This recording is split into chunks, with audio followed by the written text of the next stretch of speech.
오늘부터 우리가 예레미야 애가서를 묵상합니다.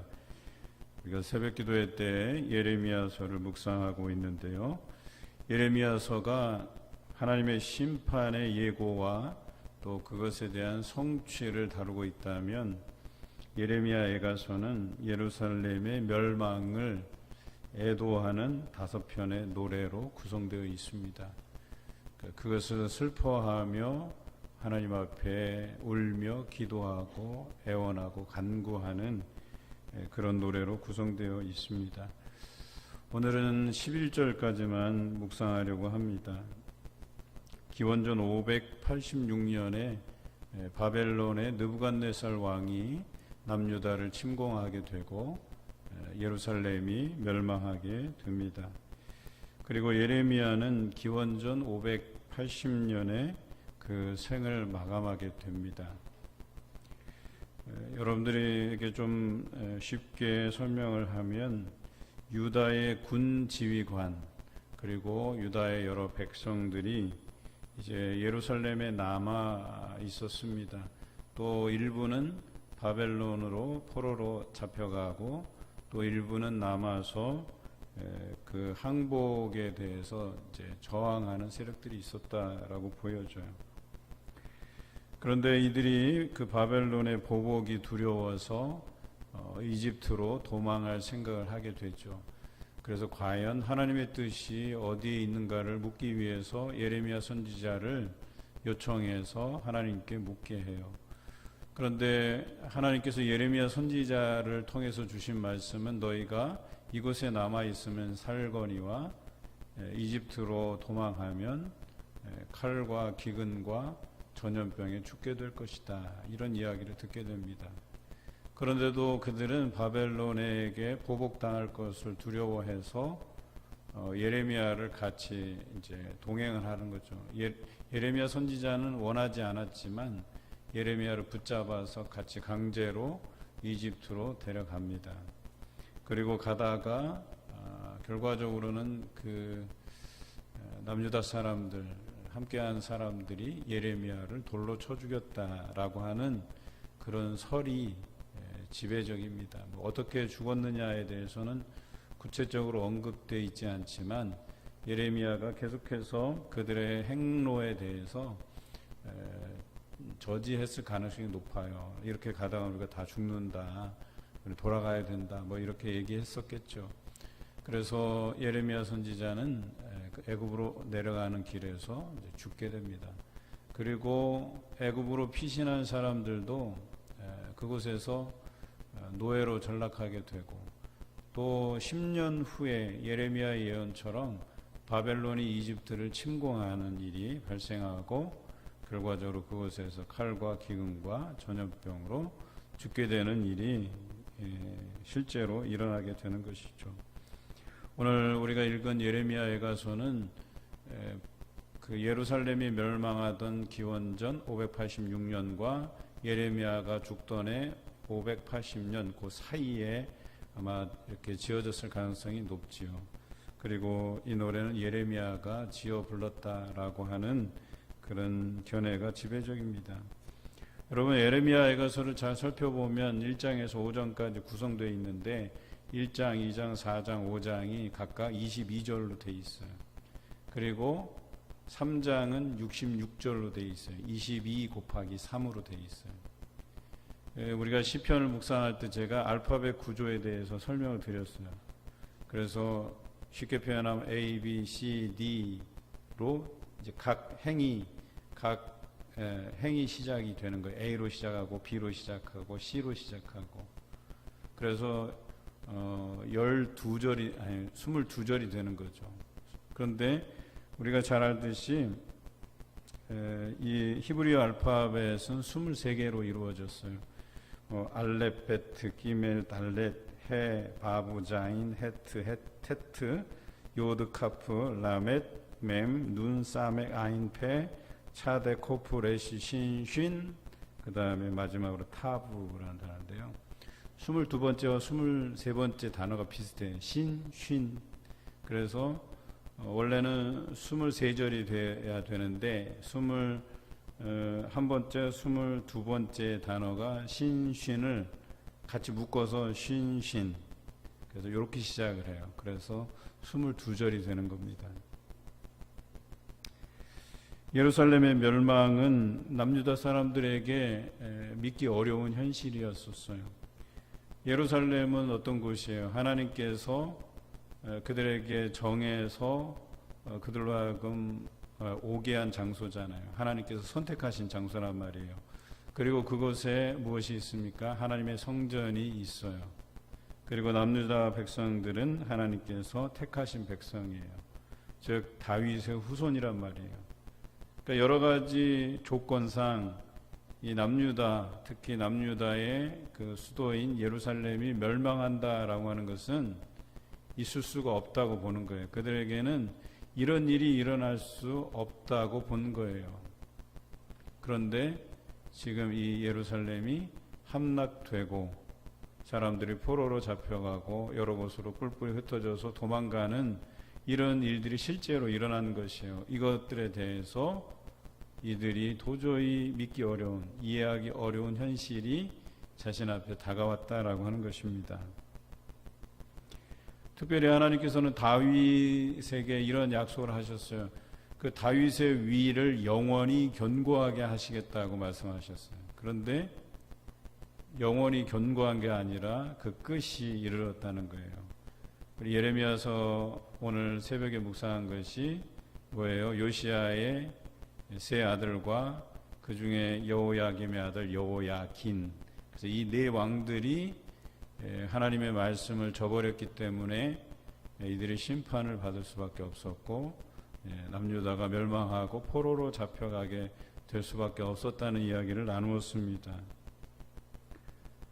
분명히 하나님께서는 다윗과 그의 후손에게 이 다윗의 위를 견고히 하시겠다는 약속의 말씀을 주셔서 이 나라가 영원할 줄로 생각을 했던 거예요. 그런데 믿기 어려운 현실이 자신들 앞에 놓여져 있게 된 것이죠.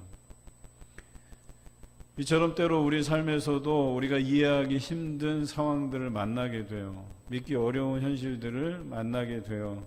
그것 때문에 우리는 어떻게 해야 될지 막막한 상황에 처해지기도 한다는 사실이에요. 그러나 예레미야 선지자는 그런 상황에서도 이렇게 노래하고 있습니다. 우리 본문 1절을 같이 읽겠습니다.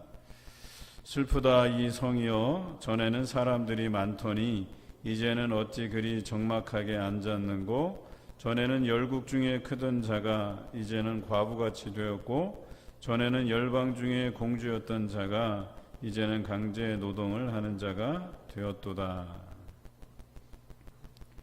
그들의 과거에는 화려했어요. 굉장히 컸어요. 그리고 부유했어요. 또 공주같이 귀하게 여김을 받았어요. 그런데 지금은 그렇지 않다라고 하는 거예요. 과부같이 되었고 적막하게 되었고 강제 노동을 하는 자가 되었다, 이렇게 표현하고 있어요. 이런 모습을 보면서 슬프다 이 성이여라고 오늘 예레미야는 부르짖고 있다라고 하는 점입니다. 이해할 수 없는 그 현실을 맞닥뜨렸을 때 우리가 이 현실 안에서 행할 수 있는 것은 슬프다고 고백하는 일이에요. 여러분, 이 일이 얼마나 소중하고 귀한 일인지를 이 시간 깨달으시길 바라요. 고통스러운 마음을 예레미야는 하나님 앞에서 토해내고 있다는 것이죠. 이렇게 이해할 수 없고 받아들이기 어려운 일을 만날 때 우리가 할 수 있는 일이라고는 그 슬픈 마음을, 아픈 마음을 하나님 앞에 토해내는 것입니다. 그런데요, 이것이 매우 가치 있는 일이다라고 하는 것이에요. 어떤 사람들은 가끔씩 예수 믿는 사람들이 그런 걸 슬퍼하면 어떡해, 눈물 지으면 어떡해, 그래서 마땅하지 않은 일로 이렇게 치부하는 경향이 있는데 그렇지 않아요. 우리가 성경을 잘 들여다보면 예수 믿는 사람들이 이런 어려운 일을 만날 때에 하나님 앞에 눈물로 그 슬픈 마음을 고백해내는 것은 굉장히 소중한 행위로서 하나님께서 받으신다라고 하는 것이에요. 그래서 아픈 마음을 고백해내는 것은 매우 가치 있는 일이다라고 하는 것입니다. 그저 하나님 앞에 나와서 내가 괴롭다고 아프다고 슬프다고 눈물로 고백하는 그 행위가 하나님 보시기에는 매우 귀한 행위다라고 하는 것이에요. 여러분, 한나의 고백이 그러했습니다. 사무엘상 1장에 보면 엘가나라는 사람에게 두 아내가 있었죠. 하나는 분인나, 하나는 한나였었어요. 한나에게는 자식이 없었고 분인나에게는 자식이 있었어요. 날마다 둘이 만나면 분인나가 한나를 격동케 해요. 나는 자녀가 있는데 너는 자녀가 없지, 이런 식이겠죠.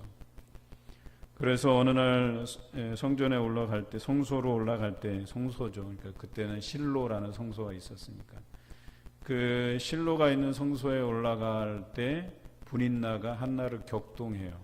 또 그 마음을 이렇게 건드리는 거죠.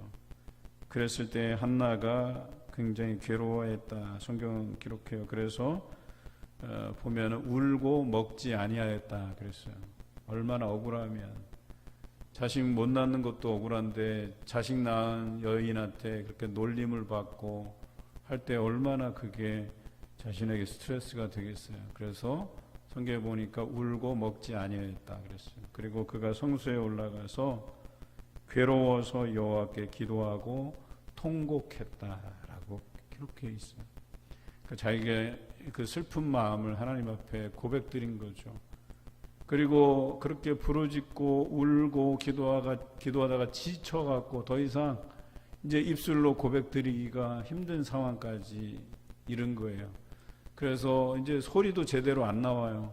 그래서 입술은 모양새는 뭔가를 말하는 것처럼 중얼중얼 이렇게 기도하고 있는 거죠.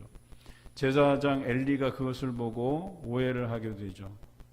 저 여자가 술 먹고 와서 저렇게 술주정하는 줄 알고 그렇게 얘기했는데, 한나가 내가 너무나도 괴롭다고 나를 좀 이해해 달라고, 그리고 제사장 엘리가 그를 위해서 기도해 주고, 또 하나님께서 그의 기도를 들으셔서 굉장히 큰 인물인 사무엘이 이 한나에게서 태어나죠.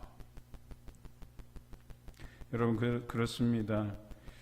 이렇게 하나님께서는 그 기도를 들으신다는 거예요. 그 울며 불며 자신의 괴롭고 그 슬픈 감정들을, 그 문제들을 하나님께 토로하고 고백해낼 때에 하나님께서는 그것을 들으신다라고 하는 것이에요.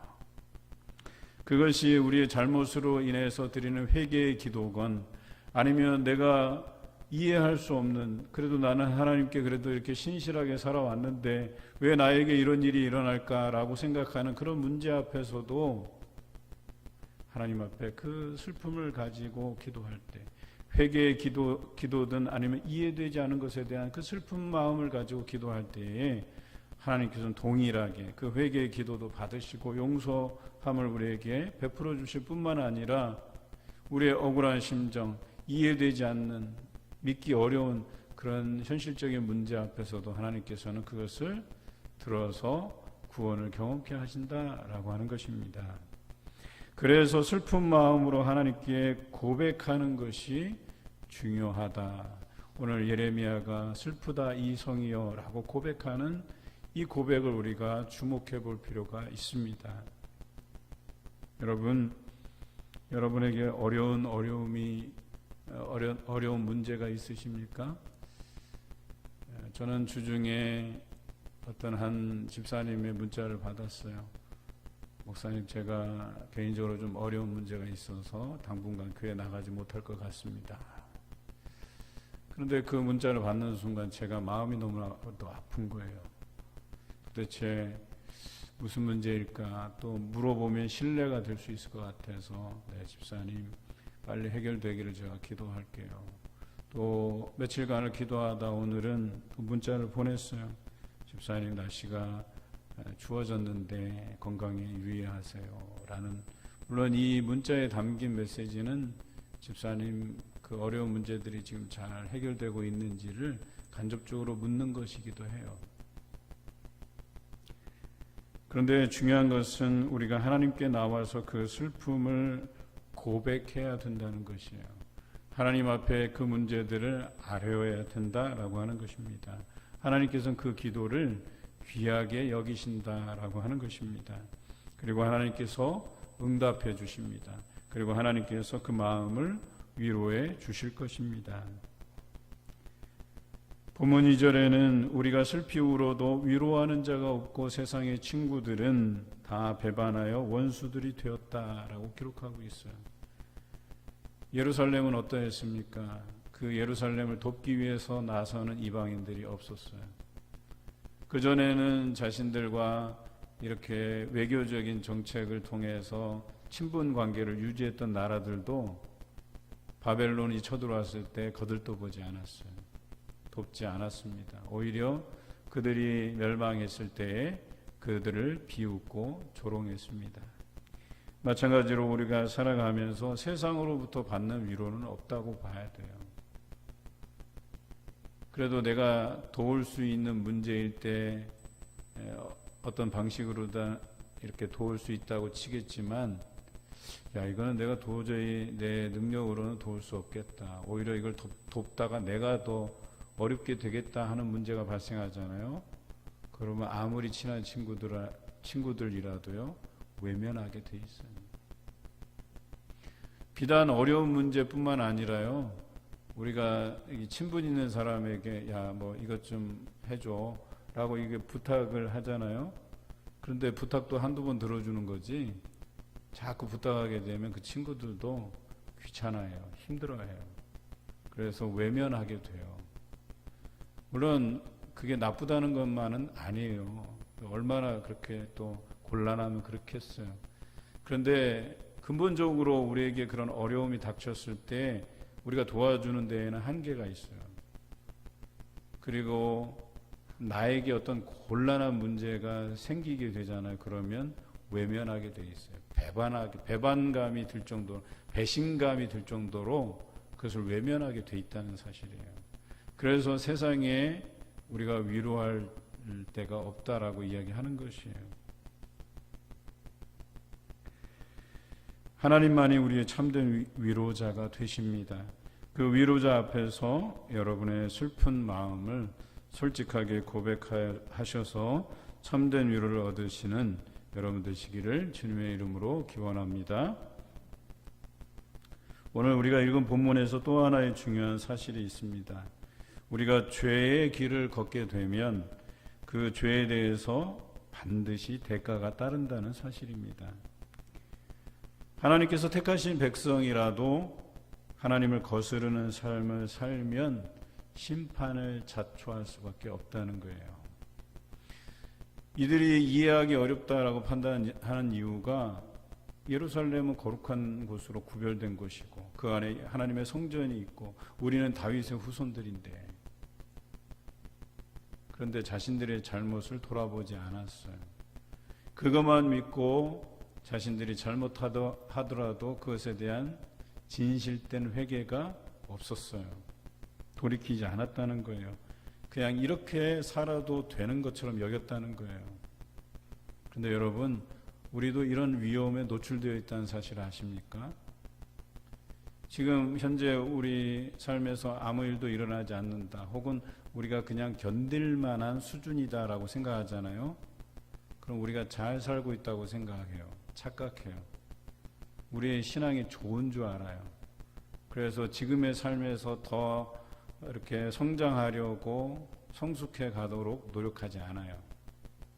이 정도면 됐어 라고 생각하고 가는 거예요.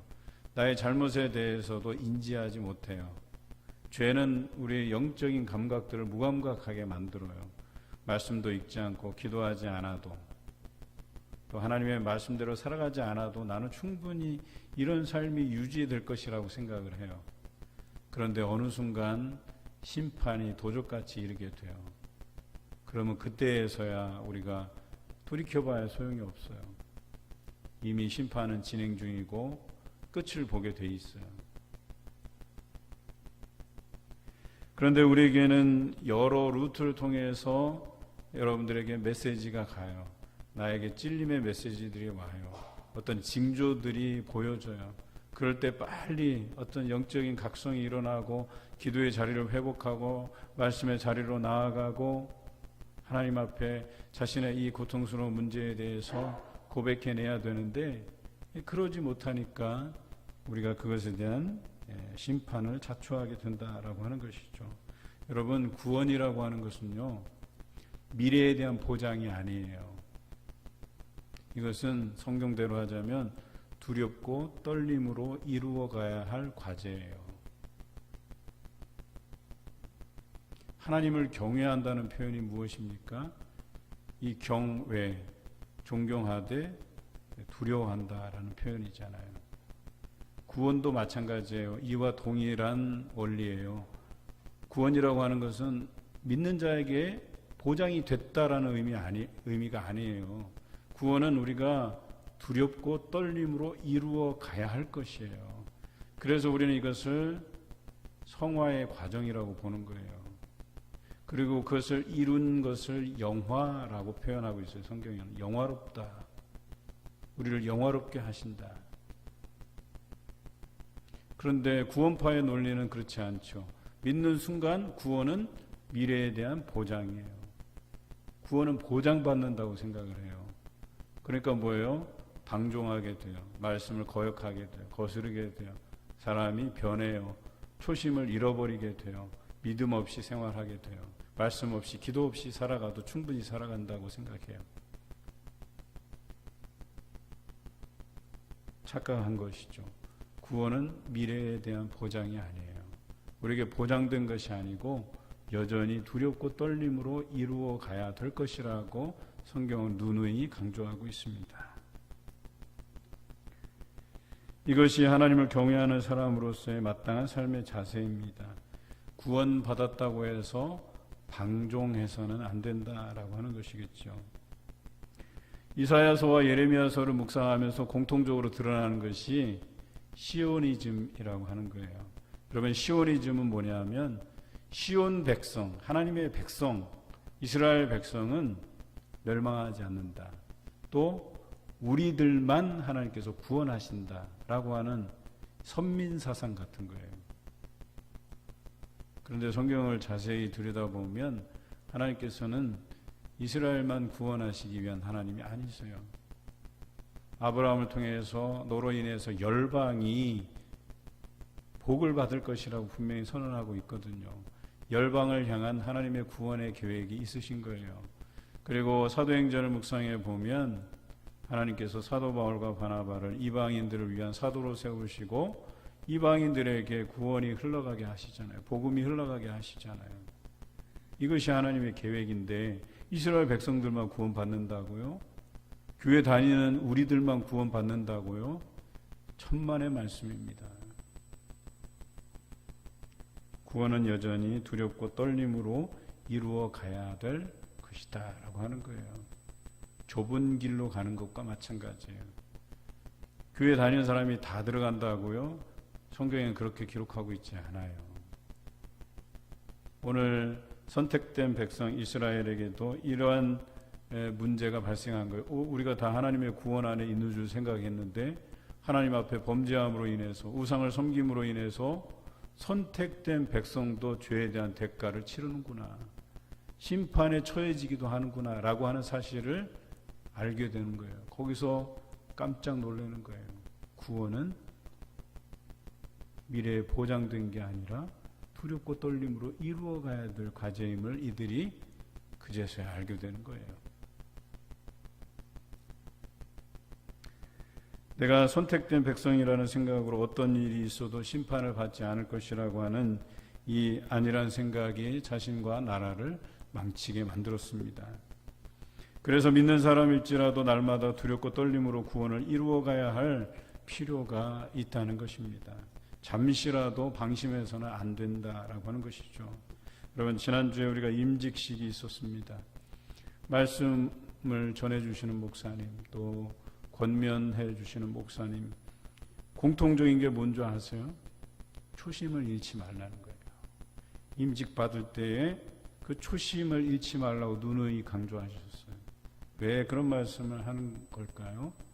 사람이 변하기 때문에 그렇습니다. 하나님께 순종하지 않는 모습으로 변한다는 것이에요. 왜 그럴까요? 선택된 일꾼이라는 것이 거기에 이제 방점을 찍는 거예요. 나는 선택된 일꾼이다라고 하는데, 그러니까 어때요? 나는 이렇게 할 수 있어. 나는 이럴 자격이 있는 사람이야 라고 하는데 방점을 찍고 사람이 변하게 돼요. 매우 잘못된 생각이라는 걸 여러분들이 아실 거예요. 직분자들은 섬기도록 세움을 받은 직분자들이에요. 섬기려고 하나님께서 세우셨다라고 하는 것이에요. 높아지려 하고 위에서 아랫사람을 누르려고 하는 그런 생각을 가져서는 안 되는 직분이에요. 예수님께서도 제자들의 발을 씻기심으로 너희도 이와 같이 섬기라고 우리에게 분명히 말씀하셨고 본을 보이셨어요. 그런데 사람들은 높아지려고 한다는 사실이에요. 어떤 자신의 생각과 어떤 견해들을 잡고 이야기하려고 해요. 그래서 높아지려고 해요. 그 주장을 관철시키려고 한다는 사실이에요. 그런데 하나님께로부터 들으려고 하지는 않아요. 순종하지 않아요. 섬기려 하지 않아요. 그게 초심을 잃어버린다는 거예요. 사람이 변한다는 거예요. 여러분, 두렵고 떨림으로 구원을 이루어 가시기를 바랍니다. 하나님 앞에 선 줄로 생각하지 말고 잡은 줄로 여기지 말고 날마다 바르게 서가기를 연습하시기 바랍니다. 날마다 말씀을 붙잡는 노력을 해 가시기를 주님의 이름으로 기원합니다. 선지자는 과거의 아름다웠던 시절들을 추억하고 있습니다.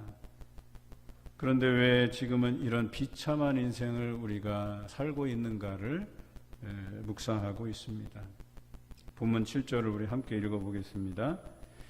예루살렘이 환난과 유리하는 고통을 당하는 날에 옛날의 모든 즐거움을 기억하였으며 그의 백성이 대적의 손에 넘어졌으며 그를 돕는 자가 없었고 대적들은 그의 멸망을 비웃는도다. 여러분, 예레미야는 과거 다윗 시절의 예루살렘을 기억하는 것입니다. 하나님의 말씀이 그들의 삶의 기초가 되었고 또 날마다 하나님을 예배하며 찬송하던 그 시절이 있었습니다. 그런데 지금은 그 조상들의 행적을 잃어버렸어요. 잊었어요. 그리고 우상을 섬겼어요. 또 말씀을 지키지 않았어요. 그래서 대적의 손에 넘겨지고 돕는 자가 없게 되고 멸망하게 되어서 이방인들의 조롱거리, 비웃음거리가 되었다고 이렇게 기억하고 있는 것이죠. 이것은 우리의 삶과 매우 흡사합니다. 여러분, 우리도 과거에는요, 십자가의 구원에 감격해서 사로잡혔던 날들이 있었어요. 말씀은 날마다 상고하고 또 온 세상을 향한 구원의 그 열망들을 가지고 복음 들고 내 가족에게, 내 이웃에게 그 복음을 전했던 그 시절이 있었다는 이야기예요. 그런데 지금은 어때요? 세상과 짝하고 이기심의 노예가 되어버리고 돈과 명예의 노예가 되어버리고 노역에 찌들어버린, 그래서 이제는 우리의 영혼이 황폐해지고 거룩한 양심이 탐심으로 인해서, 탐욕으로 인해서 짓밟혀서 이제는 사람들의 비웃음거리, 조롱거리가 되어버렸다라고 하는 거예요. 여러분, 과거에 우리 신앙의 선배님들은요, 세상 사람들에게 존경받는 사람들이었어요. 교회가 이웃들의 손을 잡고 따뜻하게 격려하고 보듬어 주던 교회들이었어요. 이기적이지 않았어요. 지금의 교회는요, 이기적이에요. 돌아보지 않아요. 또 존경받지 못해요. 그들과 다를 바가 없어요. 그냥 노역에 찌들어져 살아요. 말씀으로 새로워지는 삶이 아니라 우리 영혼이 황폐해져 가고 탐욕이 가득하고 더 남을 딛고 일어서서 내가 더 가지려고 하는 그런 모습을 가진 크리스천들이 얼마나 많은데요.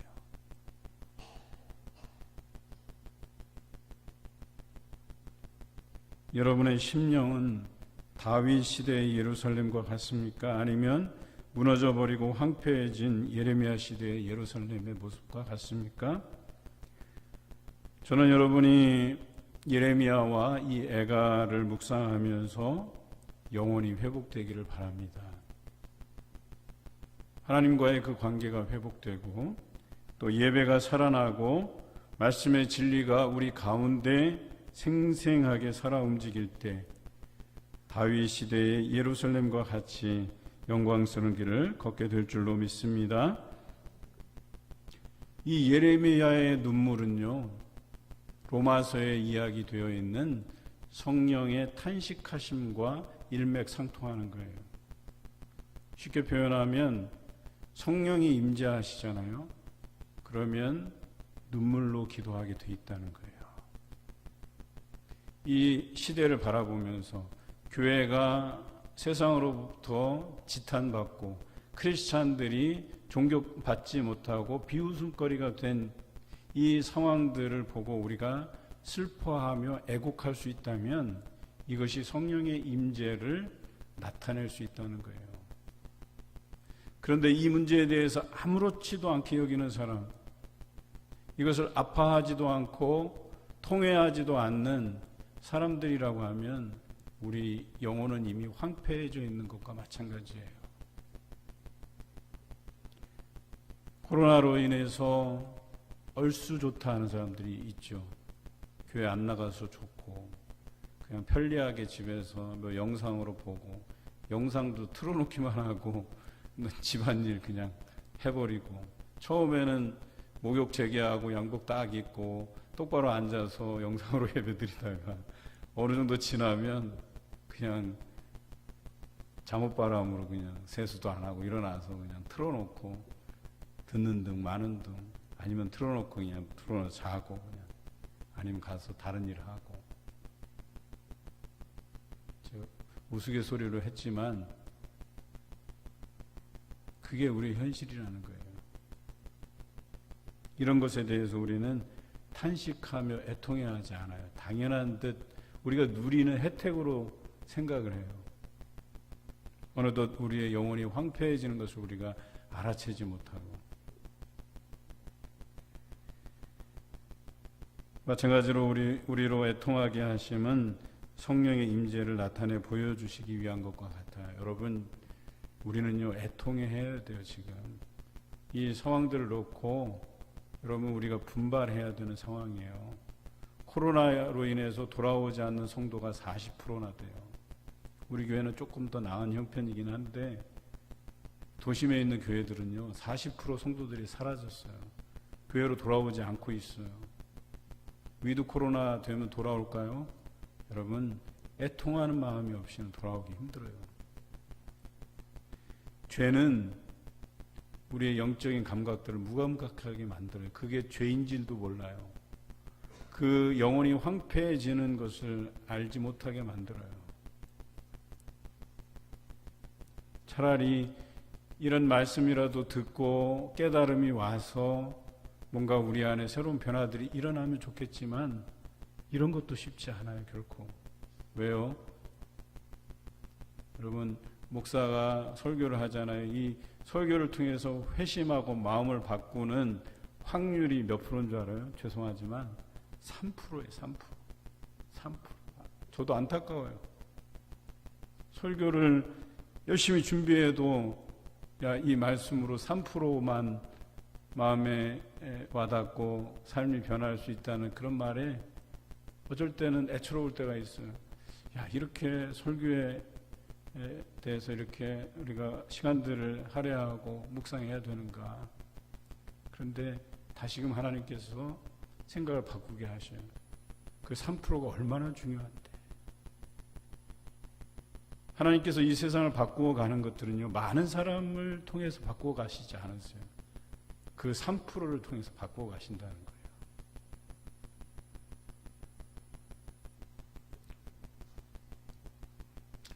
애통하는 마음과 더불어서 하나님께 돌이키는 기도가 있어야 됩니다. 본문 11절 우리 같이 읽겠습니다.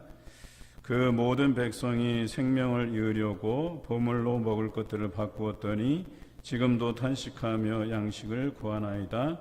나는 비쳐나오니 여호와여 나를 돌보시옵소서. 예루살렘 안에 먹을 것이 사라지고 물도 없어지고 오늘은 네 자식 잡아먹고 내일은 내 자식 잡아먹자 하는 일들이 실제로 벌어졌어요. 그런 상황에서 나는 비쳐나오니 주님 나를 돌보시옵소서라고 기도하고 있는 거예요. 여러분, 이러한 애통하는 심정을 가지고 기도해야 돼요. 여러분, 꼭 우리가 어떤 상황에서 애통한 그 심정의 상황을 만날 때에만 애통해야 하라는 얘기가 아니잖아요. 누군가가 아파 드러나야 되고, 누군가가 사업에 실패해야 되고, 누군가가 취업에 성공하지 못하고, 누군가가 시험에 떨어지고, 이래서 애통해야 하고 기도하는 이런 거 말고요. 우리는 이런 상황에 처해져서 애통하는 마음을 가지고 기도하기보다는 우리는 지금 이 시간 애통해야 되는 시간들이에요. 우리가 애통하는 상황이 아닐지라도 우리 주변에 있는 여러 가지 상황, 우리 교회가 처해 있는 현실, 또 내 동료들의 아파하는 문제들을 놓고 나는 당장 이 애통하는 문제가 없을지 몰라도 이 사회, 이 교회, 내 슬퍼하는 동료들을 인해서 우리가 슬퍼할 수 있어야 된다는 거예요. 애통해 할 수 있어야 된다는 거예요. 그래서 우리가 비쳐나오니 여호와의 나를 돌보시옵소서라고 기도할 수 있어야 된다라고 하는 것입니다. 여러분, 죄로 인해서 얻은 고통이라면 철저한 회개가 필요해요. 또 이해되지 않는 고통이라면 눈물로 우리의 슬픈 마음, 아픈 마음을 고백해내야 됩니다. 하나님께서는 이 기도를 외면치 않으시고 우리를 구원해 가실 것입니다. 고통에서 건져주실 것입니다. 우리를 기쁨 가운데 서게 해 주실 것입니다. 하나님께 도우심을 구할 때 우리 삶이 기쁨 가운데 거하게 해 주실 것을 믿는 여러분 되시기를 주님의 이름으로 기원합니다.